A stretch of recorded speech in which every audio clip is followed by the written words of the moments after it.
Buenos días, vamos a continuar entonces con la parte número 2 de la fisiopatología de la tuberculosis. Ya hablamos en la parte número uno sobre la fisiopatología, todos los mecanismos fisiopatológicos que intervienen en cómo se da la tuberculosis y ahora vamos a hablar de las dos variantes clínicas que tenemos de la tuberculosis pulmonar. Vamos a iniciar hablando sobre la tuberculosis primaria. La tuberculosis pulmonar primaria o también conocida como primoinfección se da cuando hay una evolución habitual de las lesiones pulmonares que normalmente es hacia la fibrosis y la calcificación. Ya habíamos hablado sobre las lesiones que se producen como resultado del contacto del Mycobacterium y la acción tanto de la inmunidad como de los macrófagos alveolares y de de las reacciones de histocompatibilidad tardía. Entonces, la evolución habitual de las lesiones, cuando tenemos lesiones pulmonares, eh, normalmente eh, vamos a tener eh, hacia la fibrosis y hacia la calcificación. Pero un reducido porcentaje de pacientes, la enfermedad progresa produciéndose la denominada tuberculosis pulmonar primaria. Un 95% de todos estos pacientes, la enfermedad normalmente cuando tenemos contacto con el Mycobacterium es controlado y puede permanecer incluso los bacilos tuberculosos en el interior de las lesiones fibrosadas y calcificadas por muchísimos años y no pasar de ahí. Este control puede incluso estar durante toda la vida y el paciente estar con tuberculosis pulmonares primarias y no tener mayor problema. Sin embargo, un 5% de los casos puede producir una reactivación de la enfermedad. Durante la fase primaria, realmente ya ha habido una fase de respuesta inmunitaria específica de la que hablamos en la parte número uno, y la respuesta del organismo a la nueva presencia del bacilo es diferente y la forma postprimaria, que ya es otro tipo, presenta características totalmente distintas. Hablemos entonces en qué consiste la tuberculosis pulmonar primaria, cuáles son las principales características que presenta. Es la tuberculosis típica de los niños y de los adultos jóvenes y es el resultado del primer contacto infectante con el bacilo tuberculoso y se define como el conjunto de manifestaciones anatomopatológicas, biológicas, humorales, clínicas y radiológicas que ocurren en un organismo virgen de esta infección, es decir, un organismo que nunca ha tenido contacto con el bacilo tuberculoso. Las manifestaciones anatomopatológicas y tanto los cambios biológicos van a estar siempre presentes. Generalmente la parte radiológica o incluso a veces hasta clínica y las manifestaciones a nivel humoral pueden faltar. Y la vía de transmisión, no nos olvidemos, es exclusivamente o casi exclusivamente aérea con una puerta de entrada respiratoria. El foco inicial habitualmente es pulmonar. Podemos llegar a tener incluso TBs primarias subpleurales. Normalmente, típicamente es único, ¿verdad? Aunque puede ser múltiple el foco. La localización más frecuente en el caso de TB primaria, y pongámosle ojo a esto, es en los campos inferiores o en los campos medios del pulmón. Y cuando tenemos localizaciones en el lóbulo superior, generalmente es en el segmento anterior. Raramente el foco inicial para una TB pulmonar primaria no pulmonar anda por la orofaringe, cutáneo, la parte cutánea o piel, intestinal o genital, pero es mucho más raro. Desde el punto de vista anatomoradiológico, la primoinfección tuberculosa consta de tres elementos, que es el que denominamos el complejo primario o complejo de Ranke. De esto habíamos hablado como las lesiones que ocurrían en la TB anteriormente en la clase número uno. ¿Qué comprende entonces el complejo de Ranke? Es una lesión parenquimatosa, que es la puerta de entrada que conocemos como un nódulo de Gón, presencia de adenopatías satelitales y linfangitis que une a ambos elementos. Cuando tenemos estas tres características, estamos ante un complejo de Ranke que lo que nos está diciendo clínicamente es que el paciente tiene una TB pulmonar primaria. Dentro de la tuberculosis pulmonar primaria, también radiológicamente podemos encontrar otros hallazgos como son los llamados nódulos de Simon, perdón, nódulos de Simon.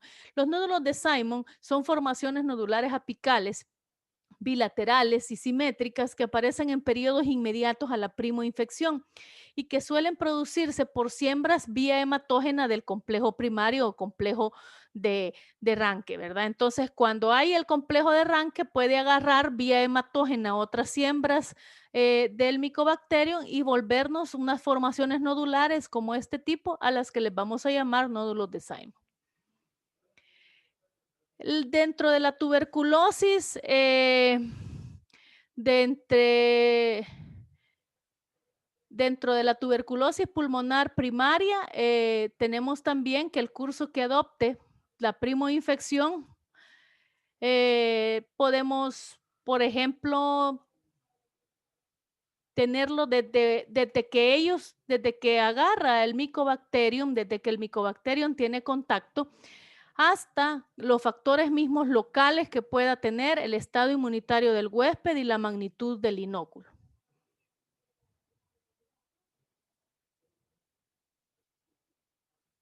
Decíamos entonces que el curso que adopte la primoinfección, el curso que adopte la primoinfección va a depender de factores locales propiamente de la misma invasión, de cómo se ha tomado o cómo se ha agarrado el Mycobacterium, del estado inmune, la respuesta inmunitaria y también la magnitud del inóculo. Habíamos hablado allá en el tema de cuando hablábamos de los espacios, si en un espacio cerrado, en un espacio abierto, la cantidad de inóculo que estemos en contacto también influye.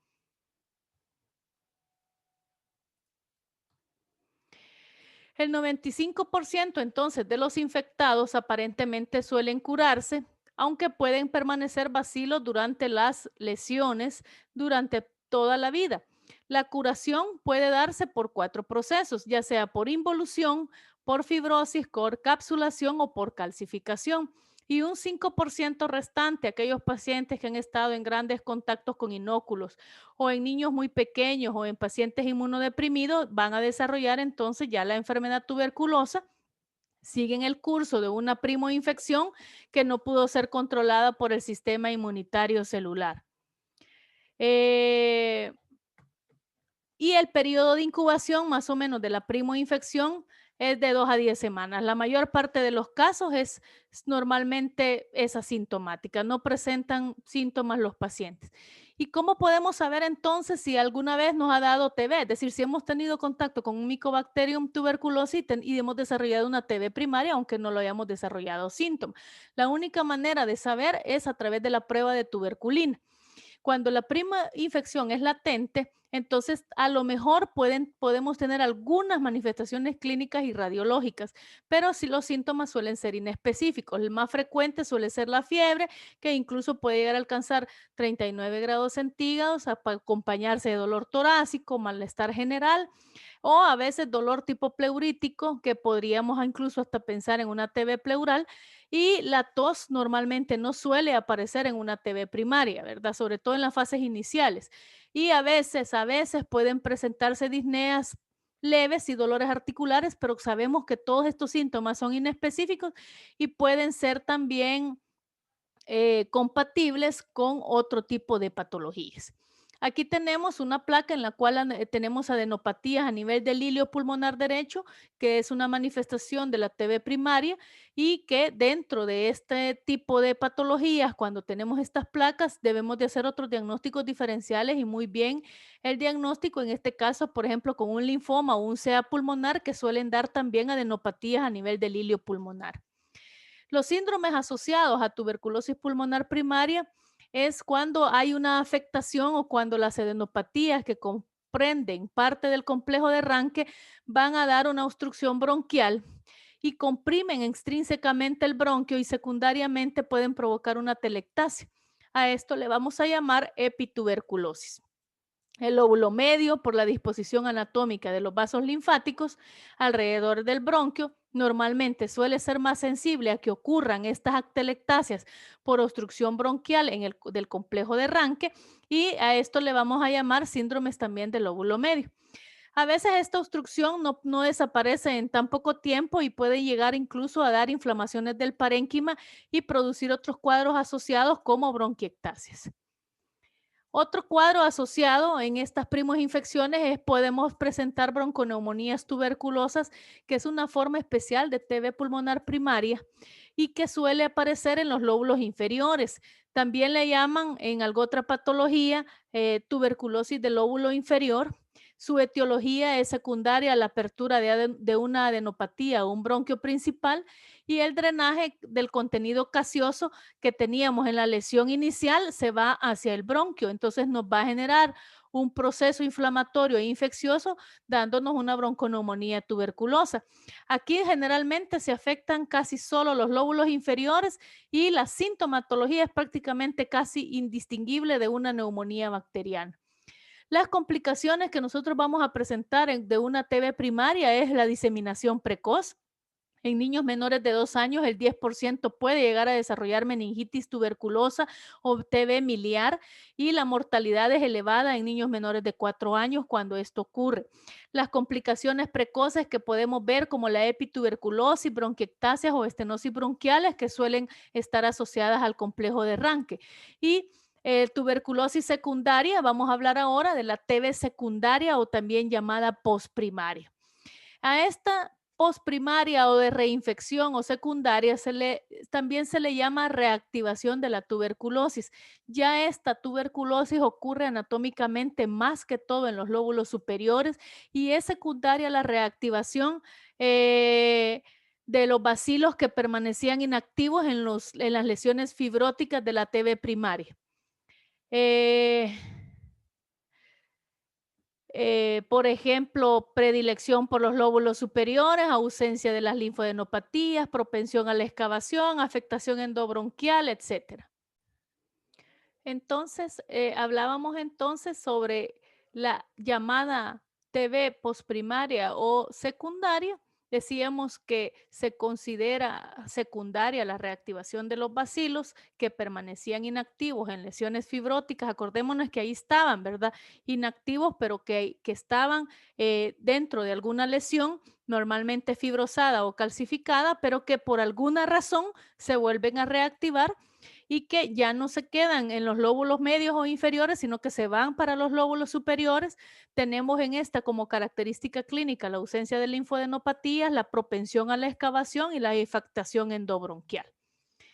La localización entonces de los lóbulos superiores y por qué cambia la localización anatómica en una TB secundaria a una TB primaria, principalmente porque en los lóbulos superiores hay mayor presión parcial de oxígeno y como el bacilo es estrictamente aerobio, va a buscar las zonas donde hay más cantidad de oxígeno y por el mal drenaje linfático que tenemos normalmente en los lóbulos superiores, va a favorecer la retención de los antígenos bacilares que encuentran su nicho y su vivienda adecuada en el lugar de los lóbulos superiores que hay más cantidad de oxígeno disponible. Los mecanismos fisiopatológicos por los cuales una TB primaria se convierte en una TB postprimaria o secundaria es por dos, ya sea por una reinfección o por una reactivación. Puede ocurrir, esta ya no es más de niños como era la primaria, sino que esta ya puede ocurrir en todas las edades. Puede, dijimos, lo más frecuente es el lóbulo superior, pero después del lóbulo superior, el segmento posterior o apical del lóbulo inferior sigue siendo un segundo sitio más frecuente. Raramente ocurre en otras áreas. Su localización, según, además de la localización por reactivación, se diferencia además de la TB primaria en que es progresiva, tiende a la cronicidad y ocasiona áreas extensas de casiosis, puede cavitarse, producir tejidos fibrosos e incluso ser mucho más contagiosa.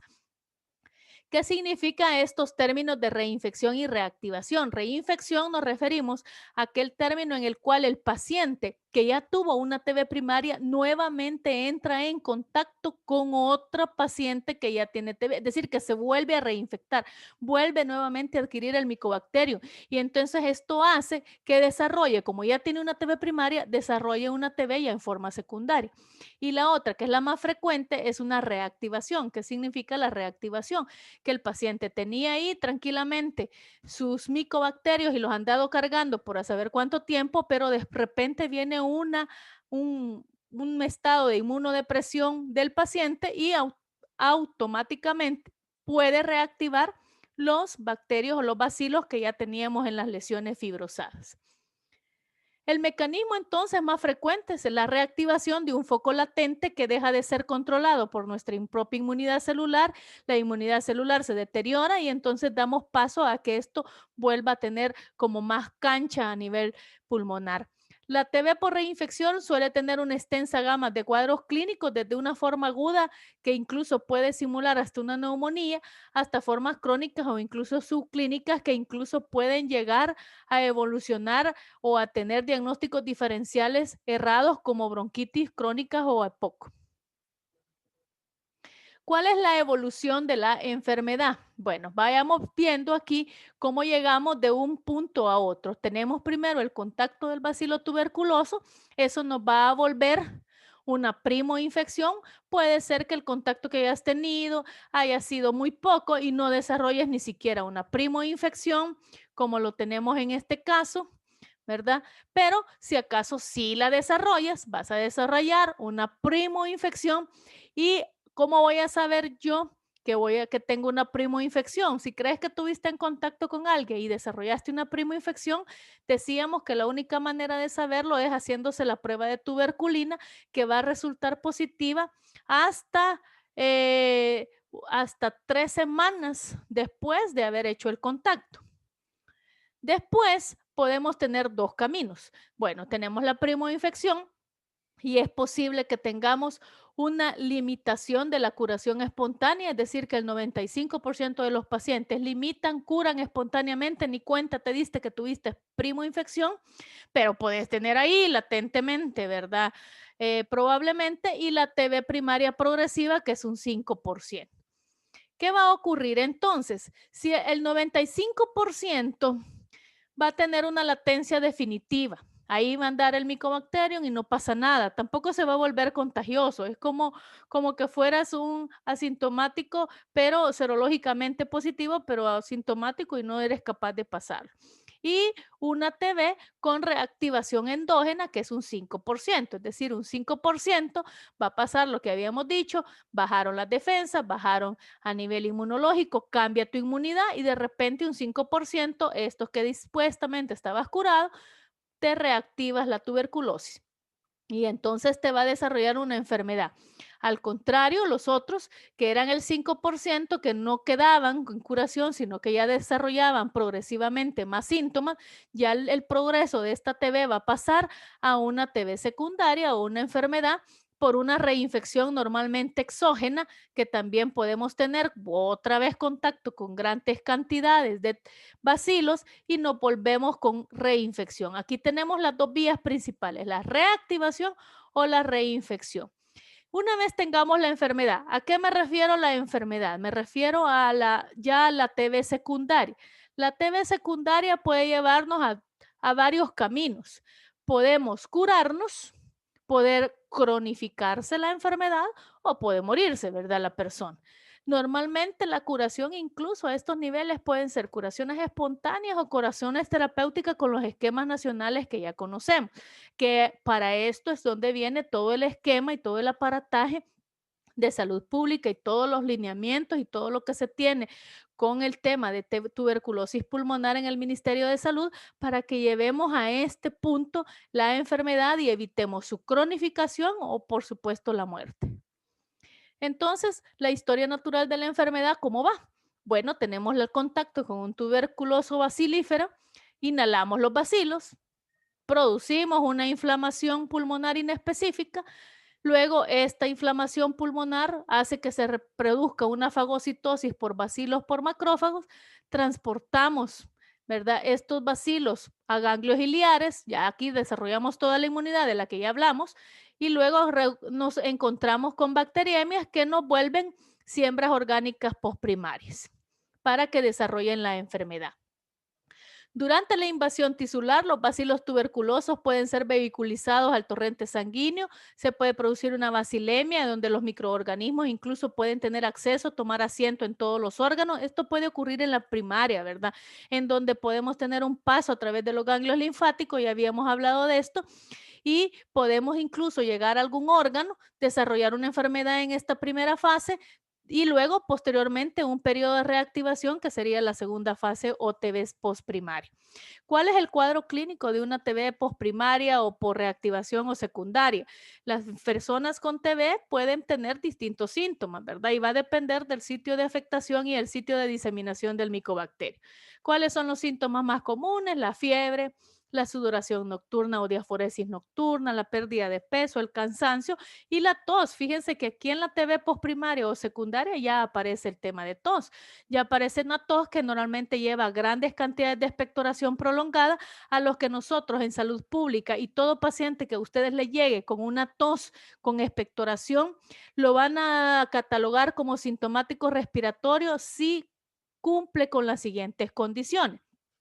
Un sintomático respiratorio es aquel paciente que tiene tos productiva con expectoración por más de 15 días y que tenga una edad mayor de 10 años. Entonces, tiene una mayor edad, mayor de 10 años. Tiene tos con expectoración. Solamente básicamente la tos con expectoración por más de 15 días se va a considerar un sintomático respiratorio.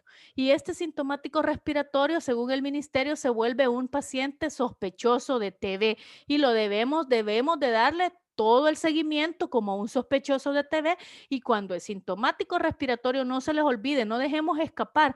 Obvio, ahora tenemos incluso el tema de COVID, pero COVID da generalmente tos seca, no tos productiva y no te va a dar generalmente por tanto tiempo. Entonces, normalmente el tos con más de 15 días hay que mandarles pruebas y descartar TB. Otra sintomatología, bueno, la tos a la cabeza, pérdida de peso, que hay que preguntarle en la historia clínica, la fatiga, la fiebre, la sudoración principalmente vespertina o nocturna y hay en algunos casos presencia de hemoptisis. El tos, el síntoma más frecuente, inicialmente puede ser seca, pero luego se va a volver productiva por un largo periodo de tiempo. Y a medida se va desarrollando las lesiones necróticas o cavitarias a nivel del parénquima pulmonar, entonces vamos desarrollando la tos productiva y esta tos productiva cada vez es más con mayor cantidad. El esputo que presenta al principio puede ser mucoso, blanquecino, pero luego puede ser purulento, pero no fétido y suele presentar incluso restos hemáticos del exceso que tiene el paciente de presentar la tos. La hemoptisis fue clásicamente un síntoma mucho antes sugerido como TB, pero en la actualidad casi no aparece y cuando aparece es por TBs de muy larga evolución o complicadas. En caso de lesiones cavitarias importantes o cuando tengamos hemoptisis masivas en un paciente con TB secundaria, hay que pensar que hay lesiones cavitarias muy grandes que han agarrado vasos sanguíneos importantes que se mezclan con el esputo y eso hacen que tengamos incluso hemoptisis francas y masivas. La fiebre es un síntoma importante, aparece en cada todos los enfermos, pero como les decía, una de las características es que la mayor parte de los procesos febriles son a predominio vespertino o nocturno, con grandes diaforesis bastante importantes. La disnea no es un síntoma muy frecuente y suele aparecer en fases tardías, se asocia a destrucciones incluso del parénquima pulmonar que van limitando, ¿verdad?, el intercambio gaseoso y el dolor torácico cuando ya hay un compromiso pleural. Hay un paciente con TB y tiene dolor torácico, mandémosle placas, sobre todo laterales, y pensemos que puede ya ser una TB pleural. La exploración física a veces no te dice nada, puede haber una exploración física a nivel pulmonar normal y normalmente incluso podemos tener placas a veces que no sean tan anormales y a veces pudiéramos tener incluso estertores crepitantes, húmedos o roncus con la presencia de algunas secreciones a nivel del lóbulo superior y a veces inferior, pero no es como lo más común. Y podemos tener incluso la presencia de soplos tubáricos o anfóricos. Las formas de presentación de la TB, bueno, podemos presentar por diseminación hematógena principalmente en los 2 a 12 meses. Podemos tener pleuresías tuberculosas entre los 2 a 9 meses de la presentación del cuadro. Podemos tener linfadenitis cervicales de meses a años de tenerlo o TBs osteoarticulares o renales o pulmonares muchos años más tarde e incluso, pues me refiero respecto a la TB primaria, ¿verdad? Porque acuérdense que es una reactivación. Entonces, esto es como los caminos que podemos agarrar de una TB secundaria y en cuánto tiempo podemos tener este tipo de cuadros clínicos. Las dos presentaciones clínicas que tenemos de una IATV secundaria es la pulmonar clásica que tenemos, bueno, la pulmonar como primaria y secundaria de la tuberculosis en general y extrapulmonar que ya es por otro paso, ya en afectación a otros órganos, que en orden de aparecimiento los ganglios linfáticos es la más frecuente, o es decir, una TB extrapulmonar, una TB ganglionar es la más frecuente de aparición. Luego tenemos TBs pleurales, geniturinarias, óseas, meningias, a nivel peritoneal y pericárdicas. Entonces, este es como el orden de mayor a menor aparición. El diagnóstico diferencial siempre lo vamos a hacer con fiebres de origen desconocido, con bronquitis, neumopatías agudas, por sea broncogénicos, abscesos y por micosis pulmonares. Y enfermedades que pueden estar asociadas a padecer el TTB, desnutrición, alcoholismo o VIH. ¿Cómo vamos a realizar el diagnóstico de la tuberculosis? Bueno, para los métodos diagnósticos para la tuberculosis tenemos 6 grandes métodos diagnósticos. Va a depender de con qué tipo de paciente nosotros nos encontremos, en qué fases clínicas estén también los pacientes. Tenemos la vaciloscopía, que es la más común a todo sintomático respiratorio, como se los mencionaba, hay que hacerle vaciloscopías, con 3 muestras de esputo, ya se los voy a explicar, los cultivos VAR, ¿verdad? O los cultivos de secreciones, la prueba PPD o de tuberculina, la prueba rápida llamada GenExpert, la prueba de adenosina de aminasa y la placa de tórax. Hablemos de la vaciloscopía, que es el método diagnóstico para la tuberculosis más usado, sigue todavía siendo muy, pero muy vigente y se realiza a través de una coloración de Sil-Nielsen, que ustedes lo conocen perfectamente en microbiología. Esta tinción se puede realizar en otras muestras como otros tejidos o líquidos corporales y para obtener la muestra debe de haber unas condiciones que el paciente debe cumplir. Primero, la muestra de esputo es un área con ventilación, preferiblemente al aire libre, no en lugares encerrados como el baño. Debe de jugarse la boca antes de dar la muestra con el objetivo de que no haya restos alimentarios que contaminen la muestra, sonarse la nariz para evitar que también la secreción nasal se mezcle con la flema. Debe el paciente inspirar profunda y lentamente y luego un instante de aire de los pulmones, toser con fuerza y expectorar dentro de un frasco que ya se le ha proporcionado en la unidad de salud, cerrarlo, procurar que el esputo no se contamine con el exterior, inmediatamente cerrarlo y repetir este proceso hasta que tenga suficiente muestra. Si es muy poquito, hay que seguir proporcionando más esputo hasta que tengamos por lo menos unos 5 ml. Normalmente los pacientes que son TB sacan a la primera una gran cantidad de esputo, entonces a veces ya hasta la mitad llenan el frasquito y es suficiente. Y luego, ya sea por el promotor de salud o la persona responsable del programa de tuberculosis, va a ser llevado esta muestra. ¿Cuántas muestras debe de dar el paciente? Para una vaciloscopía se va a dar 3 muestras de esputo. La primera, en el momento de la consulta, tú lo catalogas como un sintomático respiratorio, vas a llevarlo en ese momento, ahí va a dar la primera muestra. La segunda va a ser en la casa con las condiciones que ya dijimos anteriormente. En la mañana al despertarse solo se va a enjuagar la boca y luego va a sacar la muestra. Y la tercera en el establecimiento de salud cuando lleve y vaya a la segunda, a la cita. La primera y tercera muestra deben recolectarse entonces en el establecimiento de salud y la segunda la va a dar en su casa, no se les olvide. Los que no tienen referencia o laboratorio, ¿verdad? No deben referir las muestras, sino que la unidad de salud se va a encargar de mandar esas muestras al laboratorio de referencia para sus estudios y el tiempo promedio también entre la recolección de una muestra y su procesamiento no debe de pasar de 5 días. Entonces, normalmente cada unidad de salud y ustedes cuando ya vayan, ya tanto de externos como internos y como año social, se van a encontrar con todo el tema del programa de TV y todo lo que hay que hacer, pero es importante ya irlo retomando. Deben enviar las muestras, se envían las muestras, todas las que se recolectan, sobre todo en aquellas unidades de salud muy lejos, se van a mandar al laboratorio central, sobre todo de su hospital de red, ¿verdad? Tenemos en cada lugar un hospital de red, por ejemplo, en Oriente, Morazán, San Miguel, perdón, tenemos Santana, Metapán, entonces a esos hospitales red se envían las muestras para que se lean y manden la respuesta. Deben ser resguardadas en la refri. Cada unidad de salud debe tener una refri pequeña donde se resguarden las muestras mientras se mandan a que se evalúen. ¿Cuál va a ser el reporte? Bueno, El reporte, si te dice negativo, es que no observaron bacilos en 100 campos. Si tenemos un número exacto de 9 bar en 100 campos, de 1 a 9 bar, es un número exacto. Eso es lo que te está reportando la muestra. Eso no significa que el paciente tenga TB, pero si ya tiene TB, vamos a empezar como con una intensidad de la patología. Por ejemplo, si tiene de 0 a 1 bar por campo en 100 campos, entonces es una prueba positiva. Si tiene de 1 a 10 bar por campo en 100 campos, es una prueba positiva, pero 2 cruces. Y más de 10 bares, 3 cruces, es decir, la cantidad de bacilos que el paciente puede tener.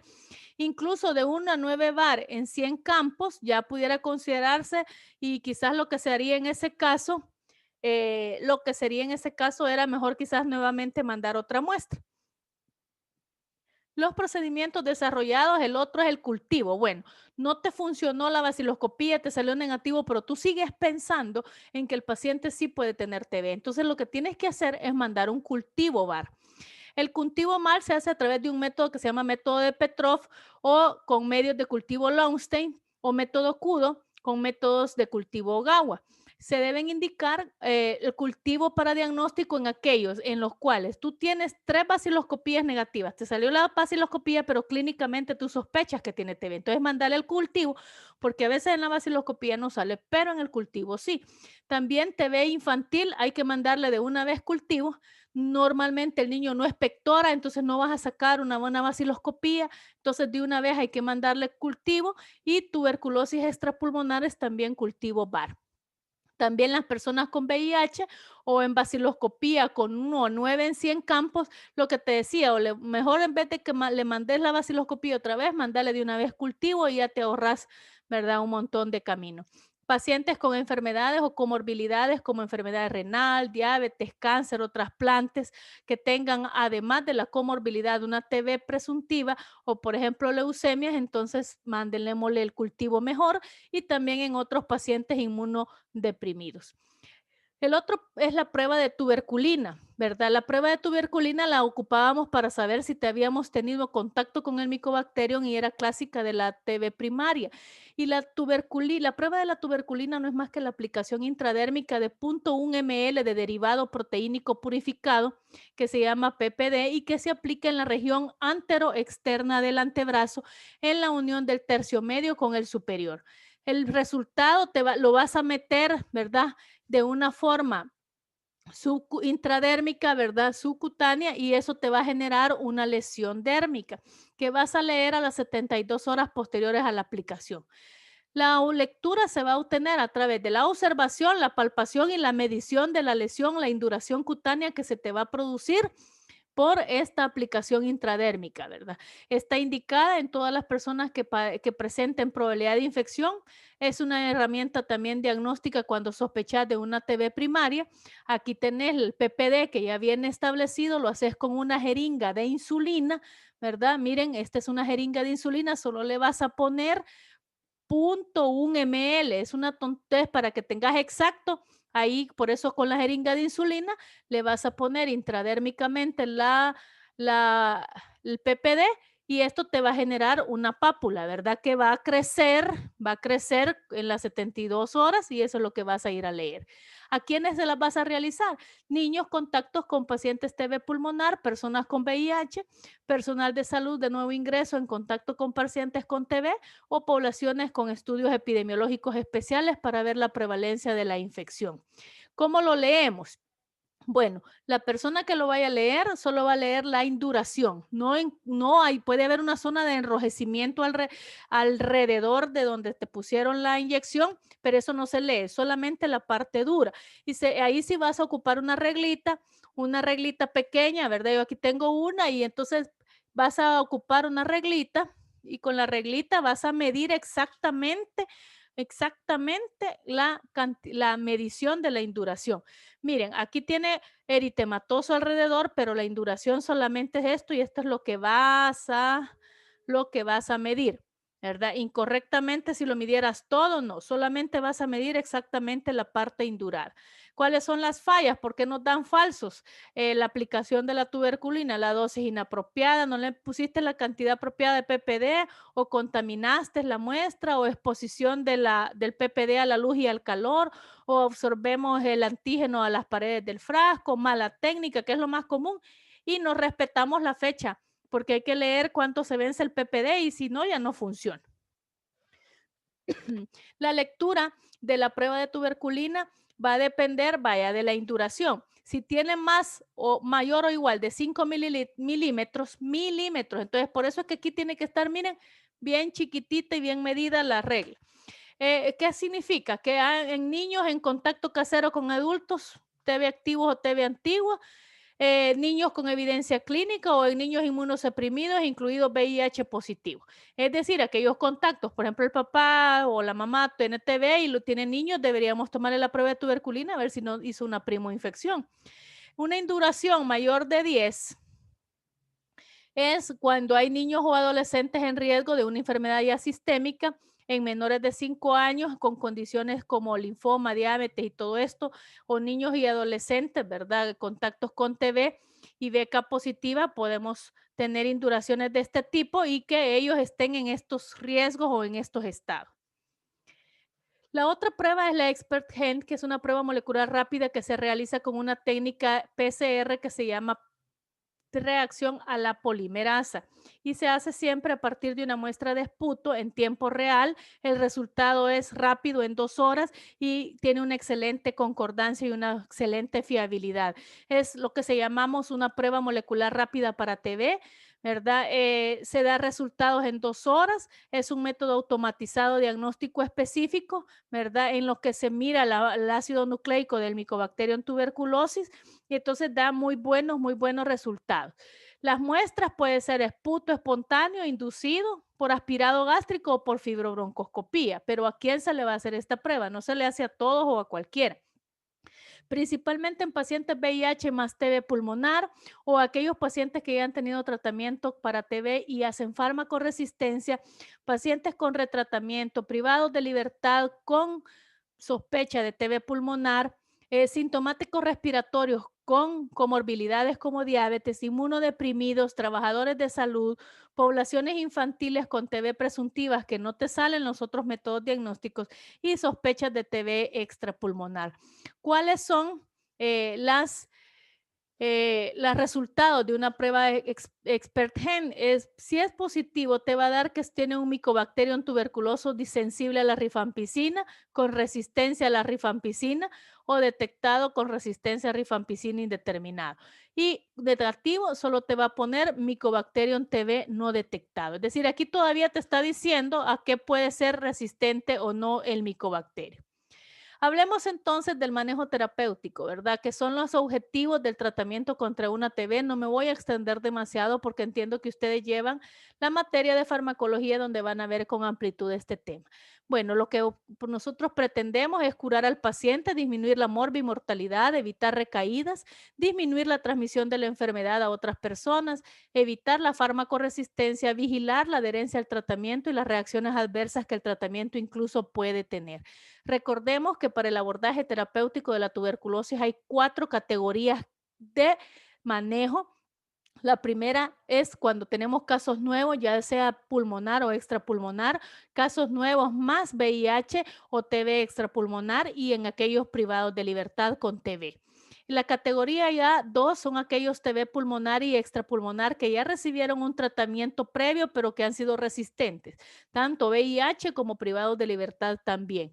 Y la categoría 3 son aquellos niños menores de 10 años con TB pulmonar y extrapulmonar o menores de 10 años que también tienen VIH y TB. Y la categoría 4 es aquellos con una TB que con multiresistente confirmado, sobre todo a isoniazida y rifampicina. Las fases, acuérdense que ya no era, antes eran 9 meses, casi un año en el tema del manejo total de la tuberculosis. Eso se ha reducido a un periodo de 6 meses en los cuales tenemos 2 etapas. Una etapa intensiva o inicial de 2 meses más una etapa de continuación de 4 meses. La etapa intensiva inicial lo vamos a dar todos los días los medicamentos excepto los domingos, mientras que en la etapa de continuación, los 4 meses cabalitos, vamos a dar únicamente los 3 veces por semana, exceptuando los casos de privados de libertad y VIH que lo vamos a dar diariamente. Y en la categoría 2, si tenemos categoría 2, que acuérdense que eran todos aquellos a los que ya le habíamos dado tratamiento, pero hicieron resistencia y no se curaron, entonces le vamos a agregar una fase más y se van a convertir en 8 meses de tratamiento. Los medicamentos ya sabemos si tienen unas siglas, ¿verdad? Isoniazida, rifampicina, piracinamida, tambutol y estreptomicina, HRZEIS. Eso significa y que todas se van a calcular por kilo de peso. Y aquí van las categorías, ¿verdad? Todas, esto significa cada una de las medicamentos, ¿verdad?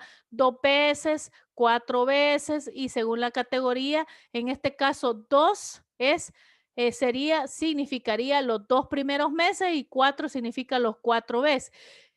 Y en la aquí 2 meses, 4 meses, que es lo que le vas a dar y dependiendo del tiempo. Y aquí acuérdense la categoría 2, 2 meses, 1 mes y 5 meses.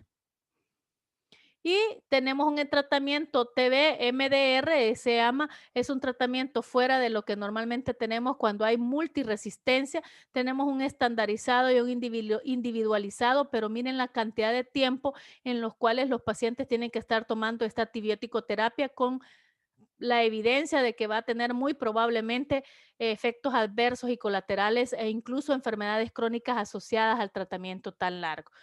En el programa de TV, el programa de TV hace muchos años inició lo que es la TAES, que no es más que el tratamiento acortado estrictamente supervisado, que es una estrategia de la OMS en el manejo del paciente con tuberculosis, en el cual ya no va el paciente a la unidad de salud o no le das el gran pocote de pastillas y ahí vea si se las toma o no, sino que hay un equipo de TV que supervisa directamente que los pacientes estén tomando sus medicamentos y que sigan el pie de la letra todo este esquema terapéutico para la TV. Normalmente está compuesto por enfermeras o los promotores de salud que están ahí, ¿verdad? En las localidades que supervisan directamente que los pacientes estén tomando el medicamento. Y por último, vamos a hablar de las lesiones radiológicas en la tuberculosis. La placa de tórax sigue siendo un método también diagnóstico, ante, como decíamos al principio, muchas placas de tórax pueden ser normales aunque el paciente tenga TB. Es decir, una placa de tórax normal no te exime que el paciente pueda tener TB. Pero podemos tener lesiones importantes asociadas con TB pulmonar, que son de las que vamos a hablar ahorita. Podemos tener cavernas en lóbulos superiores, condensaciones pulmonares, derrames pleurales, imágenes miliares cuando ya han tenido TB pleurales o TB miliares, ensanchamientos mediastinales o, como decíamos, también cavernas en lóbulos inferiores.